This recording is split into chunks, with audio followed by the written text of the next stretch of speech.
Medieval diseases on the rise among developed nations worldwide. These include tuberculosis, leprosy, polio, scurvy, and we can't forget rickets. Each of these diseases have their own individual causes, and I'll go over each and every one if you guys want. But let's start with polio.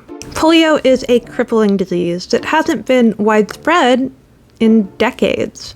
It's a disease that causes progressive paralysis and used to put people in iron lungs that breathed for them because they would never breathe again on their own. The disease still ravages many communities around the world, but it was not considered a problem in the developed world not since the 1950s when the first effective vaccine was created. Vaccination efforts were successful, and the once horrible childhood illness was all but eradicated. In recent years, however, it's been popping up. A man in New York City was diagnosed with polio. He had come in contact with someone who had an asymptomatic infection after receiving a live vaccine. Live vaccines are not given in most developed countries.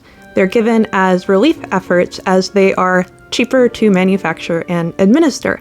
There is, however, the rare risk of these types of vaccinations where somebody will actually get the disease.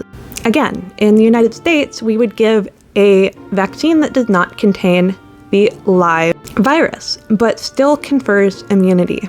However, because vaccination efforts have dropped off significantly and people are not vaccinating their children, we end up in a situation where someone who's asymptomatic could potentially spread the disease, and it could spread rapidly. There is, however, a great way to prevent it.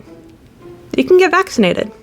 I have been vaccinated for polio since I was 8 when I traveled to Europe for the first time. Next up, should we talk about rickets?